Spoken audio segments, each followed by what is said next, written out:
English Podcast Boost. Learn, speak, improve. Hello, everyone. Welcome back to English Podcast Boost. I'm Sarah. And I'm Alex. We're so happy you're here today. Before we begin, don't forget to subscribe to English Podcast Boost for more easy English conversations every day. Today, we are going to talk about something very important, believing in yourself. That's actually a topic I've been thinking about recently. Sometimes I don't feel very confident about myself. Really? What makes you feel that way? I think I compare myself with other people too much. I look at what other people are doing, and I start thinking that I'm not doing enough. I think a lot of people feel that way, especially when they see other people's lives on social media. Exactly. Someone gets a new job, someone travels to a beautiful place, someone learns a new skill, and suddenly, I feel like I'm falling behind. But do you think social media shows the whole story? Probably not. People usually share their best moments. They don't show every difficult or unsuccessful moment. Exactly. So comparing your everyday life with someone else's best moments isn't really fair. I know that, but sometimes it's difficult to remember. I understand. But confidence doesn't mean thinking you're perfect. It means knowing that you're capable of learning and improving. So I don't have to be the best at everything? Of course not. You just need to recognize your own strengths. That's actually difficult for me. I can easily name things I'm not good at, but when someone asks me about my strengths, I don't know what to say. Okay, then let's start with something simple. What are you good at?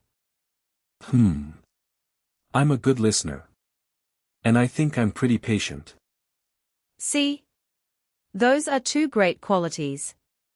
Maybe you're right. I just don't usually think about them. That's the problem sometimes. We notice our weaknesses much more easily than our strengths.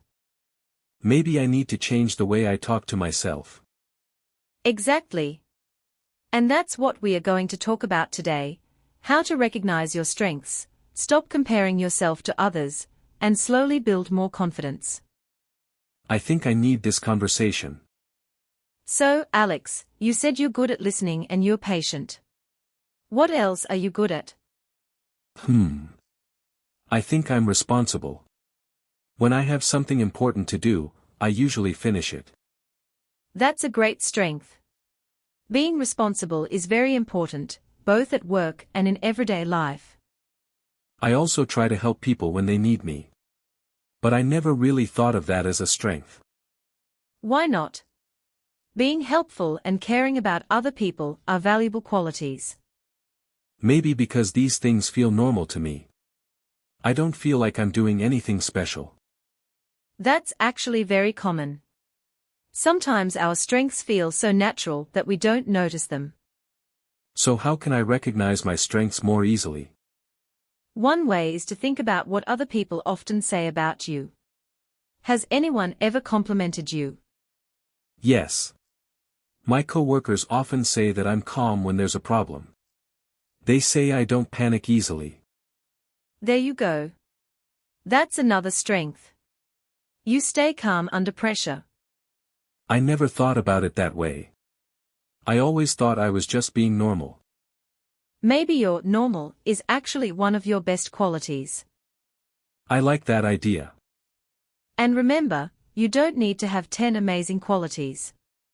Even 3 or 4 strong qualities can tell you a lot about yourself. That's true. I think I'm a good listener, patient, responsible, and calm. Exactly. And you should also remember your achievements.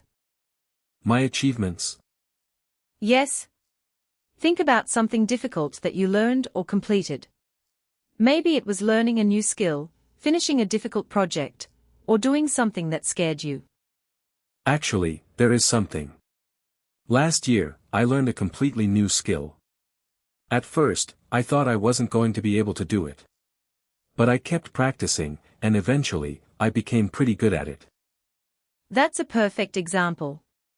You were nervous, you had doubts, but you didn't give up. When you say it like that, I guess I should be proud of myself. Absolutely. Being proud of yourself isn't being arrogant. It's simply recognizing your effort and your progress. I think that's something I need to learn. Instead of always asking, am I good enough? I should sometimes ask, how far have I come? Exactly. That's a much healthier way to look at yourself. There's another thing that can affect our confidence: comparing ourselves with other people.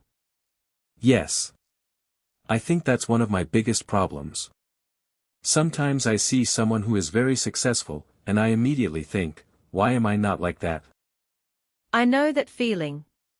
But everyone has a different starting point, different experiences, and different goals. That's true. But sometimes it feels like everyone else is moving forward faster than me. Maybe you're looking at their results and comparing them with your own process. What do you mean? Imagine you see someone who speaks English very well. You might think, they are much better than me. But you don't know how many years they've studied, how many mistakes they've made, or how much time they've spent practicing. That's a good point. I'm only seeing the final result. I'm not seeing all the work behind it. Exactly. And that's why comparing yourself with others can be unfair. I also compare myself with people on social media. Sometimes I see people traveling, buying beautiful things, or having amazing careers. It makes me feel like my life isn't interesting enough. But remember, social media usually shows a small part of someone's life. People don't usually post about their bad days, their failures, or the things they are worried about. That's true. Someone can look extremely happy online, but we have no idea what they're really experiencing. Exactly. Instead of asking, why am I not like them, try asking, what can I learn from them? I like that. So instead of feeling jealous, I can use someone else's success as motivation. Yes. You can admire someone without thinking less of yourself. And I should probably compare myself with the person I was yesterday, not with someone else. That's one of the best ways to measure personal growth. Maybe you aren't where you want to be yet, but you might be much further than you were a year ago. I think I need to focus more on my own progress. Even small improvements should count. Absolutely. Learning to believe in yourself doesn't happen overnight. It happens through small steps, small successes, and a little more patience with yourself. That's something I can definitely work on. Sarah, you mentioned that confidence grows through small steps. How can someone actually become more confident? I think one of the best ways is to do things that make you a little uncomfortable. Not something impossible, just something that challenges you. Can you give me an example? Sure. A few years ago, I was afraid of speaking English in front of other people. I was worried about making mistakes. Really? But you sound very confident now. I wasn't confident at all back then. I knew the grammar, I knew a lot of vocabulary, but I was afraid to speak. So what did you do? I started with very small challenges. First, I spoke English with one friend. Then I joined a small conversation group. Later, I started speaking with people I didn't know. Didn't you make mistakes? Of course I did. I made lots of mistakes. Sometimes I forgot simple words, and sometimes I said something completely wrong. That sounds familiar. But I realized something important. Making mistakes didn't mean I was bad at English. It meant I was learning. That's a really important difference. Exactly. If you wait until you're perfect before you try something, you may never start. So confidence comes after taking action, not before it. Yes. You don't have to feel confident before you start. Sometimes you start first, and confidence comes later. I think I do the opposite. I wait until I feel ready, and then I never actually start. Then try changing that. Choose one small thing you've been avoiding and do it this week. Even if I'm nervous. Especially if you're nervous. Being nervous doesn't mean you can't do something. It just means the situation is important to you. I like that. Maybe I'll finally try something I've been putting off. Good. And when you do it, don't focus only on the result. Be proud that you had the courage to try. I think I'm starting to understand what confidence really means. So, Alex, after everything we've talked about today, has your opinion about yourself changed? Yes, definitely. I realize that I've been focusing too much on what I'm not good at. And what are you going to focus on now? I'm going to pay more attention to my strengths.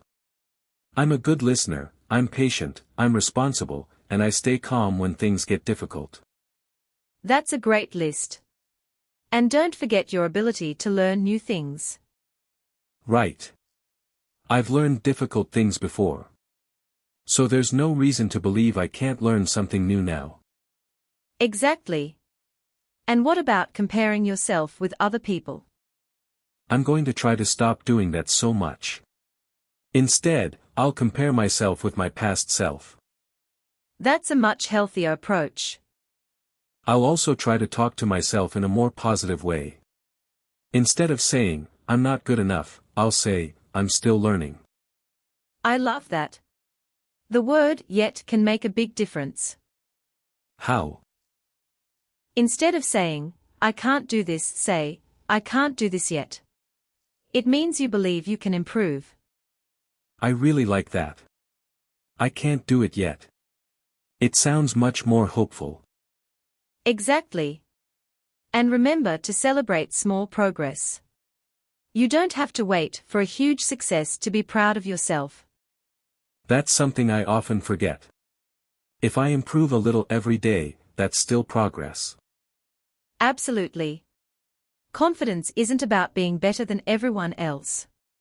It's about knowing that you can handle challenges, learn from mistakes, and keep moving forward. I think I finally understand. I don't need to be perfect to believe in myself. Exactly. You just need to believe that you are capable of growing. Thank you, Sarah. I feel much better after this conversation. I'm glad. And remember, be patient with yourself. You're doing better than you think. I think today's conversation gave us a lot to think about. Believing in yourself doesn't mean thinking you're perfect. Right. It means accepting your weaknesses while also recognizing your strengths. And don't forget your progress. Even small steps are important. Sometimes we are so focused on our mistakes that we forget how much we've already learned. Exactly. And if you compare yourself with others, try to remember that everyone has a different journey. Instead of asking, why am I not as good as them? I can ask, what can I learn from them? That's a great way to think about it. And don't be afraid of making mistakes. Mistakes are part of learning. And if I can't do something today, I can always say, I can't do it yet. Exactly. And now it's time for today's question. Direct hit question of the day, what is one thing you like about yourself?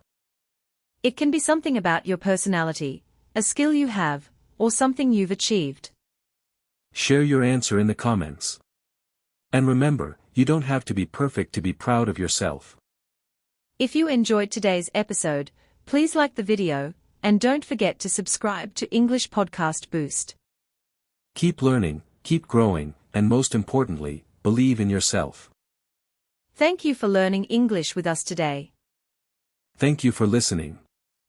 We'll see you in the next episode. Bye, everyone. Bye, everyone.